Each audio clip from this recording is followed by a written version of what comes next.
نبی کریم صلی اللہ تعالی علیہ وسلم نے فرمایا کہ اپنے بھائی کے مددگار بن جاؤ، چاہے وہ ظالم ہو یا مظلوم ہو۔ فوری طور پر انسانی ذہن میں سوال اٹھتا ہے کہ یا رسول اللہ صلی اللہ تعالی علیہ وسلم، یہ مظلوم کی مدد تو سمجھ میں آتی ہے، ظالم کی مدد کیسے کریں؟ تو اللہ کے حبیب علیہ الصلوۃ والسلام دیکھیں کتنا نفسیات کے قریب، کتنا آسان کر کے، کتنا انسانی سطح جس کو بڑی جلدی قبول کرے، اس طرح حضور نصیحت فرماتے، یا رسول اللہ صلی اللہ تعالی علیہ وسلم یہ بھلا ظالم کی مدد کیسے کریں؟ تو حضور نے فرمایا اسے ظلم کرنے سے روک دو، یہی تمہاری اس کے لیے مدد ہے۔ تم اسے سمجھاؤ کہ یہ بات غلط ہے، تم اسے کہو کہ تم زیادتی پر ہو، تم اسے کہو کہ تم غلط بات پہ اڑ گئے، تم اسے سمجھاؤ کہ جس رستے کے تم مسافر بنے ہو یہ رستہ ٹھیک نہیں ہے، یہ تمہاری مدد ہوگی اس کے لیے۔ تم اپنے دوست کو، بھائی کو، عزیز کو، رشتہ دار کو قائل کرو کہ وہ غلط کام نہ کرے، یہ تمہاری مدد ہے اس کے لیے۔ تم مددگار بن گئے اپنے اس بھائی کے۔ اچھے لوگوں کی صحبت، اچھے لوگوں کے پاس اٹھنا بیٹھنا۔ آج کل اس کا ترجمہ اور بھی کیا جا سکتا ہے کہ اچھے لوگوں کو سننا، اچھے لوگوں کی بات پر توجہ دینا۔ ہمارا نا ایک مزاج ہے ذائقہ بدلنے کا، یعنی یہ طبیعت بڑی انوکھی ہے لوگوں کی، کہتے ہیں یہ تو بات روز سنتے ہیں، کوئی انوکھی بات نہ سنیں، اس چہرے کو تو روز دیکھتے ہیں، کوئی انوکھا چہرہ نہ دیکھیں۔ لیکن درویش کیا کہتے ہیں پاہمیں سونے ملن ہزارہ، آسان نہیں یار بٹونا۔ او بھائی یہ مطلب سنو تو صحیح جی فلانا کیا کہہ رہا ہے۔ او بھائی خدا کے بندے پہلے تو اپنوں کی تو سن لے، وہ تو سمجھ لے، اس پر تو تھوڑا سا تو غور کر لے۔ ہم اس طرح الجھ جاتے ہیں اور قصداً الجھاؤ پیدا کرتے ہیں، ادھر بھی تھوڑا گئے، ادھر بھی تھوڑا گئے، اتنی بھی تھوڑی سنی، ٹھیک ہے، یہاں تو آپ پھر اتنا وقت رکھتے ہوں کہ سب کی بات سنیں اور اتنی صلاحیت رکھتے ہوں کہ اس کو پرکھ بھی سکیں، اور آپ اپنی ذہنی سطح پہ لا کے پھر صحیح کو صحیح کہنے کی طاقت رکھتے ہوں، غلط کو غلط کہنے کی اور جاننے کی صلاحیت رکھتے ہوں، تو آپ یہ کام کریں۔ لیکن اگر ایسا نہیں ہے تو پھر تو آپ اثر قبول کریں گے، پھر تو معاملات اور طرح کے ہو جائیں گے۔ اس لیے کوشش کریں کہ صالحین کی سنگت، نبی پاک صلی اللہ تعالی علیہ وسلم نے فرمایا، میرا خیال ہے اس عنوان پر اس سے زیادہ قیمتی بات نہیں ہو سکتی۔ اللہ کے حبیب علیہ الصلوۃ والسلام نے فرمایا کہ انسان اپنے دوستوں کے دین پہ ہوتا ہے۔ اوئے ہوئے، اتنی بڑی بات فرمایا، انسان اپنے دوستوں کے مذہب پر ہوتا ہے۔ اس لیے سوچ کے بنایا کرو کہ یار کسے بنا رہے ہو، غور کر لو، اس کو دوستی کو، یارانے کو، اٹھنے بیٹھنے کو معمولی سا کام نہ سمجھنا، آنے جانے کو، سفر کرنے کو معمولی سا کام نہ جاننا۔ بندہ اپنے دوستوں کے مذہب پہ ہوتا ہے، اس کے منہ میں زبان اپنی ہوتی ہے۔ اکثر لوگ ایسے ہوتے ہیں ان کے منہوں میں زبان اپنی ہوتی ہے، لفظ اپنے نہیں ہوتے، جملے کسی اور کے بول رہے ہوتے ہیں۔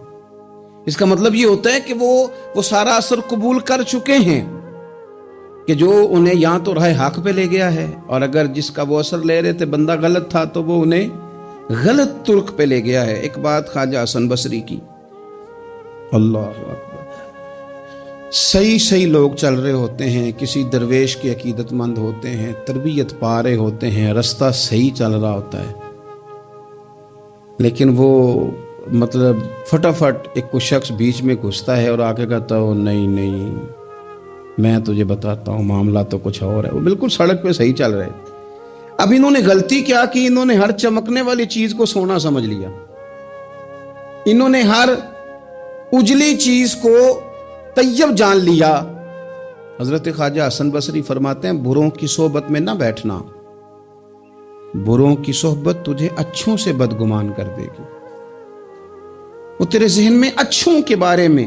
حضرت پیر چنن شاہ صاحب رحمۃ اللہ تعالی علیہ، آل و مہار شریف والے، حضرت پیر چنن شاہ صاحب رحمۃ اللہ علیہ کے پاس نا ایک نوجوان آیا تو پیار ہو گیا، وہ بیٹھنے لگا، طریقت سیکھنے لگا۔ وہ لوگ بھی بڑے خالص تھے، انہیں مریدوں کی صورت میں طاقت نہیں چاہیے ہوتی تھی، بلکہ انہیں مریدوں کی صورت میں وہ لوگ چاہیے ہوتے تھے جو ان کا پیغام آگے پہنچائیں۔ جو ان سے وہ سیکھیں، جو وہ سکھا کے انہیں دیندار بنانا چاہتے ہیں. تو بچہ بیٹھ گیا، حضرت بھی بڑا ہی پیار کرنے لگے، اسے دین سمجھانے لگے. تو اس کے والد صاحب پیچھے سے آئے اور آگے کہنے لگے پتر چل گھر چلیے. کہنے لگے جی ابا جی اور میں تے نہیں جانا، میں تے اتھی رہنا ہے. کہنے لگا پتر چل میں بڑے پیر ویکھے نے. تو بیٹا بیٹھتا تھا نا صحبت میں تو کچھ میٹھی باتیں اور خوبصورت جملے اسے بھی سمجھ میں آ گئے تھے. کہنے لگا ابا جی تساں تے بڑے ویکھے نے، تانوں نہیں نہ کسے ویکھیا. یہ تیری نظر کا کمال ہے کہ میری زندگی کا سوال ہے، تجھے نہیں نہ کسی نے دیکھا، مجھے تو دیکھ لیا. میری مجبوری ہے کہ میں کسی کی نظر میں آ گیا. اور نظر کی جولانیاں نہ پوچھو، نظر تو وہ ظالم نظر ہے، اٹھے تو بجلی پناہ مانگے اور گرے تو خانہ خراب کر دے. اس لیے میں تو نظر میں آ گیا ہوں، مجھے بتائیں میں کدھر جاؤں، میرا معاملہ اور طرح کا ہو گیا. تو عزیز دوست آپ یہ دیکھیں کہ آپ کسی صالح بندے کی صحبت میں جا رہے ہیں اور یکدم ایک شخص آیا ہے، اس نے آ کے سارا معاملہ روک دیا. بروں کی صحبت اچھوں سے بدگمانی پیدا کرتی. آپ کے دوستوں کا ٹھیک ہونا بڑا ضروری ہے، حلقہ احباب کا درست ہونا بڑا ضروری. آپ نے تھوڑا سا بھی جس کے ساتھ سفر کرنا ہے نا، اس بندے کا بھی ٹھیک ہونا بڑا ضروری ہے. ورنہ انسانی ذہن میں بعض لوگ ایسے سوالات چھوڑ دیتے ہیں کہ وہ سوالات نہیں ہوتے، وہ وسوسے ہوتے ہیں. وہ تو ایک جملہ کہہ کے گزر گیا، اور انسان ہے کہ وہ لڑتا رہا، جدوجہد کرتا رہا. مجھے بڑی اچھی طرح بات یاد ہے، میں اپنے احباب میں سے سمجھ لیں یا بہن بھائیوں میں سے نہ کسی کے ساتھ کو تھوڑا بہت خیر کا کام کرتا تھا اپنی توفیق کے مطابق.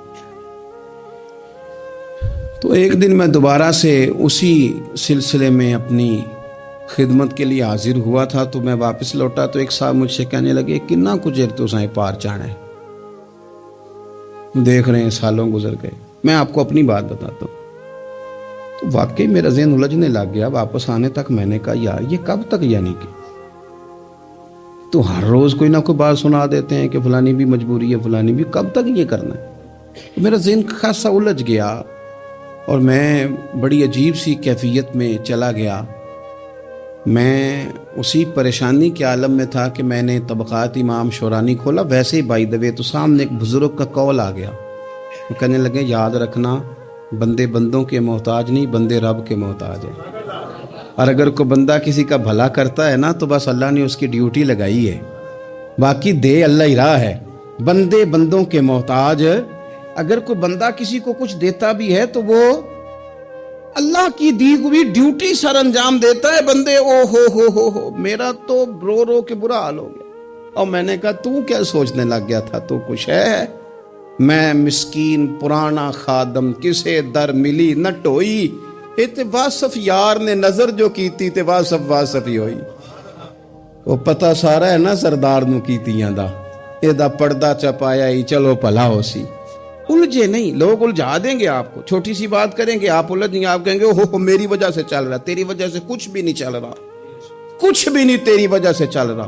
بڑے بڑے تھے جو قبروں میں لیٹ گئے، ہوئے نامور بے نشاں کیسے کیسے، اور زمین کھا گئی نوجوان کیسے کیسے. کہاں میرے بھائی کسی کی وجہ سے نہیں، یہ نظام میرے رب کا ہے اور میرے مالک کی قدرت سے چل رہا ہے. یہ نبی کریم علیہ السلام کی نگاہ کرم سے چل رہا ہے. اس لیے الجھے نہیں. آپ کو لوگ الجھائیں گے، کہیں گے کب تک جی آپ تو فلانا تو بس ایسے ہوگا. نہ الجھے نہیں، کبھی نہیں الجھے. سنیں، ہمارے ارد گرد کے حلقہ احباب کا ٹھیک ہونا اتنا ضروری ہے کہ داتا گنج بخش علی اجویل رحمت اللہ علیہ فرماتے ہیں کہ مکہ معظمہ میں ایک شخص طواف کعبہ کر رہا تھا. بڑے سارے لوگ کہہ دیتے ہیں دعا میں یاد رکھنا، دعا میں یاد رکھنا. تو وہاں نا اپنی طلب اتنی زیادہ ہوتی ہے کہ وہ بندہ مطلب خزانے کے سامنے کھڑا ہے تو وہ کہتا ہے یہ بھی اپنے لیے لے لوں، یہ بھی اپنے لیے لے لوں، یہ بھی اپنے لیے لے لوں. ہوتے ہیں کچھ لوگ جن کو مطلب جو نظروں سے ہٹتے نہیں تو بندہ ان کے لیے دعا کرتا ہی رہتا ہے، لیکن زیادہ نہیں. میں آپ کو صحیح کہہ رہا ہوں، کم لوگ ہوتے ہیں. آج ہم جاتے ہیں بڑا مشکل سے سفر کر کے حرم شریف میں، لیکن بڑی آسانیاں، جہاز کا سفر ہے، بہت ساری آسانیاں. تو ایک بندہ 6 ماہ سال پیدل اس نے سفر کیا اور حرم شریف پہنچا. وہاں اس نے دعائیں مانگنی. اب اسے کوئی اور یاد آتا ہے؟ وہ تو بھائی خرچ ہو گیا، اس کا تو وجود تھکن سے چور ہو گیا. لیکن داتا صاحب رحمۃ اللہ علیہ فرماتے ہیں اس شخص کا حال یہ تھا کہ وہ حج کرنے گیا، جتنی بار بھی دیکھا نا کعبے کا طواف کر رہا ہے، غلاف پکڑا ہے، اور کیا پتہ کیا آ رہا ہے؟ یا اللہ میرے دوستوں کو ٹھیک کر دے، یا اللہ میرے دوستوں کی اصلاح کر دے، یا اللہ میرے دوستوں پہ فضل فرما دے، یا اللہ جو میرے ارد گرد رہنے والے ہیں انہیں اپنا قرب دے دے، ان کا رستہ آسان کر دے. وہ کہتے ایک درویش سے نہ ہی رہا گیا، اس نے کہا خدا کے بندے کچھ اپنے لیے بھی مانگ، جتنی دفعہ تجھے دیکھا ہے تو کہتا ہے یا اللہ میرے دوست ٹھیک کر دے، میرے دوست ٹھیک کر دے. وہ کہنے لگا تمہیں پتہ ہی نہیں، یہ بھی میں اپنے لیے ہی مانگ رہا ہوں. اس نے کہا اپنے لیے کس طرح مانگ رہا ہے؟ کہنے لگا وہ ٹھیک رہیں گے نا تو پھر میں بھی ٹھیک ہی رہوں گا. جب چاروں جانب سے مشورہ ہی خیر کا ملے گا تو میں کیسے بگڑوں گا؟ جب وہ سارے مجھے اچھی رائے دیں گے اور اچھی طرف ہی قائل کریں گے تو کیسے کام خراب ہوگا؟ تو میں بالواسطہ اپنے لیے ہی اللہ سے سوال کر رہا ہوں کہ یا اللہ انہیں سوار دے تاکہ میرا بھی فائدہ ہو جائے. اپنے حلقہ اثر میں ایک تو خود اچھی بات کریں، بری نہ کریں، اور دوسرا نہ کوشش کریں کہ ایسے لوگوں کے پاس جا کے بیٹھیں. اور جا کے بیٹھنے کے لیے بھی نا انسان کا پہلے ارادہ، پہلے نیت. ہم جب کسی جگہ جاتے بھی ہیں تو ہماری نظریں اتنی طائرانہ پہلے پڑتی ہیں، اتنی تنقید کرتے ہیں. پہلے ہم نے اپنے ذہن میں جو خاکہ بنایا ہوتا ہے نا کسی کا، پہلے اس میں اسے تولتے ہیں. پہلے ہم پوری طرح نچوڑ کے دیکھتے ہیں کہ کون سی چیز صحیح ہے اور کون سی غلط ہے. اس ذائچے میں اگر کوئی پھر بھی پورا اتر آئے، پھر بھی اس کی کہی ہوئی باتوں کو اس ذوق سے قبول نہیں کرتے. جب آپ کا سیکھنے کا مزاج ہے تو پھر تو ہمیں کہا گیا کہ یہ علم، یہ معرفت، یہ تو مومن کی گم شدہ میراث ہے، مومن کی ہے، اس سے گم ہو گئی ہے. جہاں سے ملے وہاں سے حاصل کرو. خیر کی بات آپ ذہن بنائیں، اچھا گمان کریں کہ یار میں نے سیکھنا ہے، تو آپ طالب علم سے بھی سیکھ لیں گے، چھوٹے بچے سے بھی سیکھ لیں گے. اگر آپ کا ذہن ہے اور اگر یہ نہیں ہے تو پھر میرے بھائی اینا کی اتنی تگڑی ہے، اتنی سخت ہے کہ اس کے شیشوں پر کوئی پورا اتر سکتا ہی نہیں، تو پھر کس طرح سیکھیں گے؟ آپ حضرت ابن الجوزی رحمۃ اللہ علیہ فرماتے ہیں کہ ایک درویش تھے، حضرت ابو ہاشم ان کا نام تھا. کہتے ہیں بڑی مجبوری تھی، مجھے کہیں جانا تھا تو کشتی نہیں مل رہی تھی. اچانک ایک کشتی گزرنے لگی تو میں بھی سوار ہونے لگا. تو ملاح نے مجھ سے کہا کہ یہ ایک صاحب بیٹھے ہیں، بڑے امیر ہیں، ساتھ ان کی کنیز ہے، انہوں نے مجھ سے بک کر لی ہے ساری کی ساری. کی عقیدہ سی سالم کرا لیا ٹانگا، وہ ساری کی ساری بک کر لی ہے، تو میں تو کسی کو نہیں بٹھا سکتا. تو وہ جو صاحب بیٹھے تھے بڑے سیٹھ آدمی تھے، کہنے لگے میاں آپ کسی اور کشتی میں بیٹھو. جو ان کی کنیز تھی نا وہ کہنے لگی چہرے سے کوئی نیک آدمی لگتا ہے، چلو اتنی سواریوں کی جگہ ہے، کسی کونے خدرے میں بیٹھ جائے گا، ہمارا کیا جائے گا. کہا اچھا چلو آ جاؤ. کہتے میں کونے میں بیٹھ گیا. تھوڑا رستہ آگے گیا، انہوں نے کھانے کا سامان نکالا، مجھے بھی کھلایا. لیکن کھاتے کھاتے میری نظر پڑی تو اس میں تو شراب کے برتن بھی تھے معاذ اللہ. پھر اس شخص نے کھانا کھانے کے بعد اس کنیز سے کہا کہ مجھے معاذ اللہ گانا سناؤ. وہ گانے گانے لگی. یہ میری طرف متوجہ ہونے لگا، مجھے کہنے لگا سنو. میں نے کہا میں یہ نہیں سنتا. پھر میری طرف شراب بڑھائی، میں نے کہا میں نہیں پیتا. تو کہنے لگا تو کیا سنتا ہے، تو کیا سنتا ہے؟ تو کہنے لگے میں سناؤں کیا سنتا ہوں. کہا سنائیے. فرماتے میں نے قرآن پاک پڑھنا شروع کر دیا. کچھ لوگ، میں آپ کو یقین سے کہتا ہوں، کچھ لوگ ایسے ہیں جن کی زندگی دور گزر گئی ہے مسجد سے. انہیں کو بندہ چاہیے جو تھوڑا سا جا کے پیغام حق سنائے. یعنی ان کو پتہ ہی نہیں ہے کہ دین میٹھا کتنا ہے، حسین کتنا ہے، قرآن میں چاشنی کتنی، سرکار کی تعریف کا، نعت خوانی کا رنگ کتنا شاندار ہے. میرا یہ ماننا ہے کہ جسے رب رسول کے رنگوں کی خوشبو کا پتہ چل گیا نا، پھر دنیا کا کوئی اور رنگ اسے اپنی طرف مائل کر ہی نہیں سکتا، سوال ہی پیدا نہیں ہوتا. کچھ لوگوں نے سونگا نہیں ہے، آئے نہیں ہیں، قریب نہیں آئے. تو شیخ ابو ہاشم کہتے ہیں مجھے کہنے لگا سناؤ نا. امیر آدمی تھا، کبھی اس طرف گیا ہی نہیں تھا. ڈھیروں لوگ ہیں جو نہیں مسجد جاتے. الہاکم التکاثر حتی زرتم المقابر. اللہ فرماتے ہیں کہ تمہیں دولت کی ہرس نے اتنا عجیب الجھا دیا کہ قبروں تک پہنچ گئے تم. بہت سارے لوگ ہیں قبر میں چلے جاتے ہیں، مسجد میں نہیں آتے. تو کہتے ہیں میں نے اسے چند آیتیں سنائیں، اس کی تو کیفیت ہی بدل گئی. کہنے لگا مولانا زندگی بڑی گناہوں میں گزری ہے، اب توبہ کر لوں تو مالک معاف کر دے گا؟ کارنامے خطرناک ہیں، پیچھے رجسٹر کالا سیاہ، معافی ہو جائے گی۔ دولت بڑی تھی تو پھر ہم نے بھی شراب کباب شباب میں اڑا دی ساری، معاف کر دے گا؟ تو کہتے ہیں میں نے کہا ہو بندے کے آنے کی دیر ہے، اس کی رحمت تو فوراً ہی قبول کر لیتی ہے۔ ویسے بھی عدل کریں تے تھر تھر کمبن، اونچیاں شانہ والے تجھے فضل کریں تے پھر تے بخشے جامن میرے جے منہ کالے۔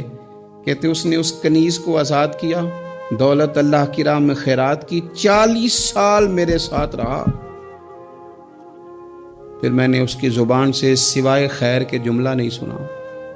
ایک کی بات کرتا تھا، کہتا تھا شیخ کاش آپ مجھے تھوڑا پہلے مل جاتے، زندگی سے یہ گلہ ہے کہ تو ذرا دیر سے ملا ہے، پہلے مل جاتے نا تو شاید میری زندگی کے کچھ اور دن بن جاتے، تھوڑی دیر اللہ والے کی صحبت۔